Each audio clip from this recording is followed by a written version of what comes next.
So I get why McCain is going negative. Obviously, I think he has to down in the polls. He's got to do something to change the game. Like, what's the thinking inside the Obama campaign? They're just not taking risks. There's no way that they're going to take this. You don't want to have saved some weapons that you use after the war is over. Now, I think they'll probably be modulated about this. I think that if they don't need to do it, they'll stop doing it. But I think that this is, in part, a shot across the bow to McCain saying, we're not going to lie here and take it. Like, if you want to play, we'll play. And if you want it to be the 60s, we could make it the 80s. Why? And I think the hope is that McCain will back off.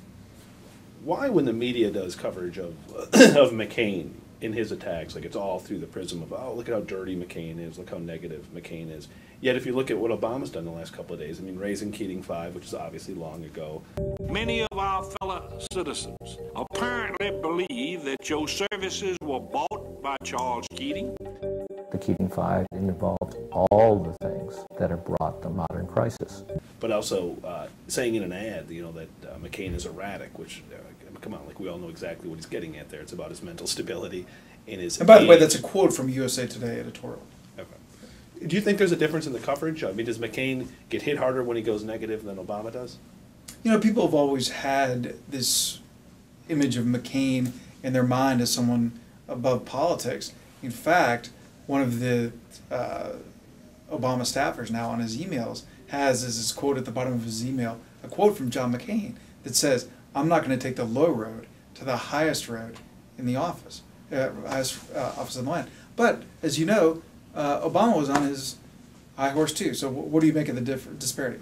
Oh, I just think that, I think McCain has maybe been slightly more negative than Obama, but I think Obama has been almost as negative. I think he's been more clever about it. I think he does a lot of it in ways that we don't track as closely, because I think the media tends to focus a lot on paid television advertising in big markets, and what Obama does is, I think, and Ben Smith's been great about writing about this, to direct so much of his negative advertising through radio stations and through small markets, and then doesn't promote it. McCain, whenever they put out a nasty ad, they give it to us right away to make sure that we write about it, whereas Obama sometimes seems like they'll try to sort of smuggle it through customs. Well, and I think there was, Harris, much later. I think there was a lot of criticism, shock in McCain world, that they so showed their hand about what they were planning to do with Wright, Resco, Ayers.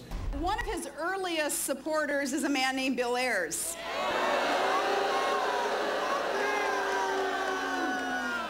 And according to the New York Times, he was a domestic terrorist and part of a group that, quote, launched a campaign of bombings that would target the Pentagon in our U.S. Capitol. We had a story suggesting it was coming. Washington Post had a story saying that it was here. They told us. How widely telegraphed was it? Was it just telegraphed to us initially, and then to a larger I think people. group? What we wrote was that people were urging them to do this, and the Post had the break on the fact that they were doing it. But they right away confirmed it. We got a lot of details. We found out right away it was going to be Ayers and Resco.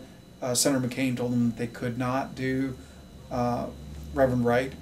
In part, the Washington Post pointed out, I thought this was an astute point, that McCain was sort of on a box on that, because when one of the state Republican parties went after Wright early on, he said he wasn't going to engage in that kind of politics. But very presciently, this person said to me, watch, outsiders may do it. And sure enough, Monday morning, we have Bill Kristol in the New York Times talking about an account of an extraordinary conversation with Sarah Palin, in which he raises Wright, and she says, I don't know why that isn't discussed more, suggesting that it should be.